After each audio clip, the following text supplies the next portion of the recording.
Nothing like a nice hot cup of chamomile tea. It relaxes and soothes the body. I feel like I'm unwinding in real time. And especially today, I feel like everyone in the games industry just needs a nice hot cup of tea. At least that's my preference. Many people out there are coffee drinkers. I respect it, but tea helps me just unwind. I want a nice chill approach to today's video because it's definitely a bit uppity. Gamers are irate because the Game of the Year nominations are out for the Game Awards, and many people see this as the opportunity to have their game represented. There's a lot of passion in this industry, and so when they don't see their game nominated, it feels like a personal insult. I want to go through the nominations for this year's Game Awards in particular because this has been such a high year for gaming when it comes to the output of quality that I feel it deserves a different conversation. If you've been watching my channel for a while, you may know that I don't ever talk about the nominations. The reason being is I've seen some videos online talking about as much where journalists, people working at these outlets that are able to submit their votes to the Game Awards have admitted that they don't really think too much about the nomination. They just kind of do it. And I've even heard as much throughout various events that I've attended for gaming previews. So this is something I've heard consistently, and my mindset has always been, well, if you don't care about the nominations so much, I'm not going to care enough to discuss your nominations. This year, it's a little different because I think of the output of quality, but also as an Xbox and Bethesda focused channel, I understand that many people want me to talk about the absence of Xbox titles in the Game of the Year conversation, if this matters much, if people should be angry about this, and so on and so forth. So again, I recommend a nice hot cup of tea. Let's get into the subject. If you're new here, you're into Xbox, Bethesda news, information, conversation, you're in the right place. Consider subscribing. So there was a lot of build up to this one because every year the Game Awards does 6 Game of the Year nominees. But with so many great games this year, you already knew there would be a snub or two if they kept it to that 6-game nomination list and not increased it for a great year in 2023. Now, I'm happy the Game Awards kept it at 6. It's a competitive year. Let it be competitive. Don't expand the roster just to include more great games. Anyway, when you look at the 6 that have been nominated, they are the recently released Alan Wake 2, Baldur's Gate 3, Marvel's Spider-Man 2, also recently released, Resident Evil 4 Remake, Super Mario Bros. Wonder, and The Legend of Zelda Tears of the Kingdom. I don't think when you look at this list, many are truly surprised at what has made the cut. These are games that, provided they're the ones that have been out for a while, have been talked about for a long time, but also received incredible review scores. Now, I want to get into the missing Xbox titles first because I know that's the subject of today's video, and then I'll talk about the individual nominations and what I may have plucked out in place of something else. As always, a reminder, these are just my opinions, and that's another reason why I never talk about the nominations, because it's more of a cumulative opinion from the press, from the various outlets, and the occasional YouTube group. I'm not allowed to vote in these things because I'm just a random dude on the internet, as much as I would be keen on voting in these. But I also understand, like, my gaming taste is very different from others out there, so I understand why many people would maybe agree or disagree with my list. So we'll get into that after the fact, but let's talk about the missing Xbox games here. So the big one people are talking about is Starfield, which is the, I put in quotes, big snub here. This one, I think, comes across as a bit of a surprise because throughout the year, it was definitely built up as this has to be Xbox's Game of the Year contender. After Starfield, in a post-Starfield world, we were having a brief conversation about it on Defining Duke. My prediction was actually that Hi-Fi Rush would be the one to crack the Game of the Year nomination list instead of Starfield. I just found that with some outlets, Starfield was far too up and down across the board, and given that it's not just the reviewers who make these nominations, but various people throughout these outlets that make these nominations, I just felt that Starfield, as much as I personally would have loved to see it nominated and thinks it does deserve the nod, I know that's not something everyone's going to agree with. That's totally fine and understandable. I did understand many people didn't like it, especially in the press, and therefore it's a game that would have been tough to make the cut in a year where you're getting 90 plus everywhere, right? As of right now, Starfield sits at an 85 over on OpenCritic across 179 critic reviews, which is fantastic, but Hi-Fi Rush across 110 critic reviews sits at an 89. I also felt like every year the Game Awards does a sort of indie gem or a underrated game that punches above its weight. And I was also thinking that Sea of Stars would have been a game to really make that cut. That game is one of the top reviewed of the year. So for it to be a top reviewed of the year and then not make the Game Awards cut was kind of surprising to me as well. But I also feel like Hi-Fi Rush was a game I would have liked to have seen crack the roster, because to me it was impressive on the level of it's a new IP. I know you don't incorporate this into the factoring of your review, but the idea that this game was shadow dropped, like they had that much confidence in it, the way that Tango went against their studio mantra of survival horror games and delivered probably one of the best action games of the year. Like, there's so much to love about it, the art style, the music, the replayability, and so on and so forth. To me, this was the surprise snub. Like, I thought this would be the one to crack the list. At the end of the day, and I don't mean to give you a very flat answer here, but don't let these nominations dictate your joy. Don't let them dictate your fun. I don't think this should be used for console wars, because it's not worth the energy. Gaming is such a fun hobby. It's been such a good year for video games. Don't let Starfield or Final Fantasy 16's absence be something that wipes you off the board. Like, oh man, gaming sucks now. I get the passion and I totally respect it. I understand why people want these games to be represented, but something like, I think the Golden Joystick Award is something you should pay attention more to, or the DICE Awards. Those are more like industry-centric events, whereas I'm going to keep it real. The Game Awards, with how I think some of the press approaches it, and I think how Jeff approaches it, it's more like marketing and announcements with awards tied to it. At least that's how I've always received it. But again, I respect and understand the passion that people have for wanting their games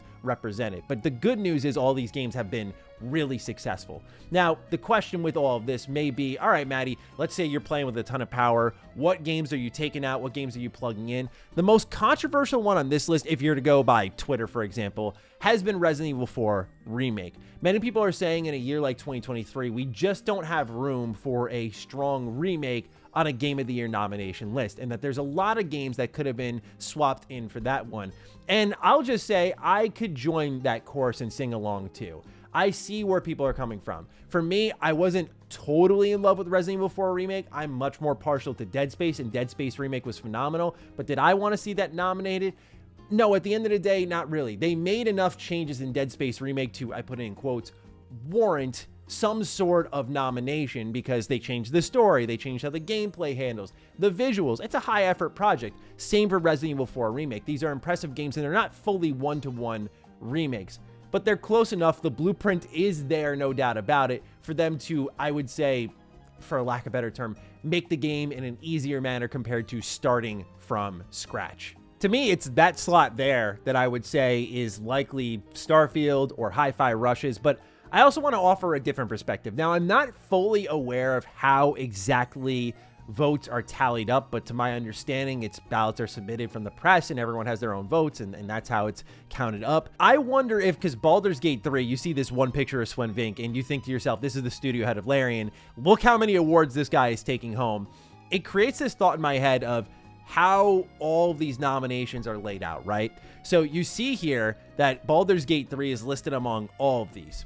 And I think to myself, what if Baldur's Gate 3 got like 80 nominations and the rest got 10, 15, 12? Like, it's a really tight gap, and then Baldur's Gate 3 is just head and shoulders above the others. I present that idea not as copium, although people will receive it that way, but to kind of create this perspective that there could be games way ahead of the race while others are just neck and neck, where Starfield or Hi-Fi Rush could have missed out by 1 or 2 votes even.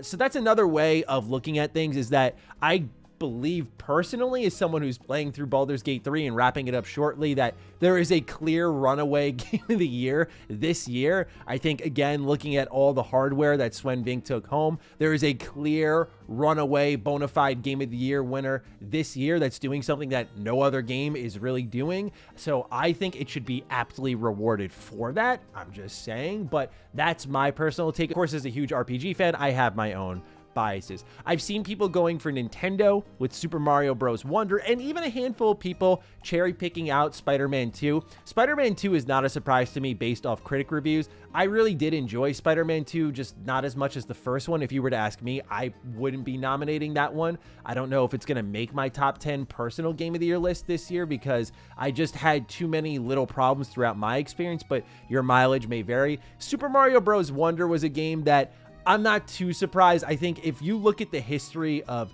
platformers that have made the Game of the Year cut. I think Celeste may have been one of them. And I'm trying to think of a few others, but if it's not Nintendo, typically you don't see 2D platformers making the cut. So as someone who's played Super Mario Bros. Wonder, I think it's a cool game. I definitely think it has this fun spirit. I don't know if I'd be nominating it personally. I think Tears of the Kingdom definitely earns it. I think they evolved in enough ways, and that game is really impressive, especially for a Switch game. So yeah, I do think if you were to ask me, there are some changes I would make here, but that's what it comes down to, right? Everyone's going to have a different 6-game list here. Like, mine would consist of Lies of P and Octopath Traveler 2, and I sure as heck know that not everyone in the industry, as we're full of an industry of people complaining about long games, is going to sit down and play like an 80-hour game such as Octopath Traveler 2, where it could have easily earned its own nomination if that was something that was being more regularly done. So again, I don't really overthink the nominations, not because they don't matter, but I just see how some people in the industry don't care about them, so why should we give them that same energy? I think that's the best thing you as a fan can do, is kind of take that power away. Okay, you don't care? Let's care less. But also, it's not to be spiteful. It's not to say, oh, Starfield and Hi-Fi Rush didn't make it, so let's take it away. It's just something again, if you've watched me on Ham Radio Podcast, or you've watched me on Defining Duke, we've talked about this before. One thing that also I've seen people get into is recency biased, as in like, oh man, it looks like, this is a game that came out very recently. Baldur's Gate 3 was the end of August. You had Alan Wake 2 recently came out. Spider-Man 2 recently came out. Mario Wonder recently came out. I get that totally. I do think there is a degree of having the fresh experience in your head that aids your vote. But if you look at past Game of the Year winners like Sekiro, like God of War, and so on and so forth, these are games that came out way earlier in the year. And so for that, you have to consider that the powerful experiences stay with people, but maybe does impact the nomination at the end of the day. But yeah, I just wanted to talk about it a little bit. I don't think it's anything we all need to get super uppity about. I personally would say the big surprise was not Starfield, which I would personally nominate. I really enjoyed the game, but I get it. I would personally say that Hi-Fi Rush, the missing piece here, was the most surprising, because I feel like that game well and truly deserved it. But I have to coin a term from my good friend Ben Smith, who works with me at Last Stand Media. He had an excellent line that he said on Twitter, which is that Hi-Fi Rush kind of feels like the game this year that a lot of people like saying they enjoyed, but I don't think enough people actually played. Like, it's the cute game to love this year that's not actually seeing a lot of play. And I do wonder if the lack of a nomination actually speaks to that, because this seemed like a very clear, new IP, again, just going against the studio DNA, reviewed extremely well, great surprise. Like, everything around it had greatness. There really wasn't anything wrong with the game, and it didn't even make the list. Some people think this is Xbox bias. I personally don't think so, because, again, Final Fantasy 16 didn't make the list, and that reviewed extremely well, too. And that game, you could argue, even though I wasn't a big fan of it, I definitely can see the argument for why that deserved to crack the list. So it's a year where it's been a ton of fantastic games. There were naturally going to be a ton of omissions, and naturally that means, unfortunately, a ton of anger. But I just encourage you, as a parting message once more, don't let it take your joy away. Enjoy video games. Have fun out there. There's so much to be playing and having fun with to get caught up in all of this. But I still wanted to have a conversation on it nonetheless, to maybe just do my part in just settling the emotion a tad. I'm looking forward to hearing your thoughts down below. What do you make of the 6 Game of the Year nominations? Fire away. With that, take excellent care of yourselves, and I will see you in the next video. Stay sexy, stay active. I love you all. Peace.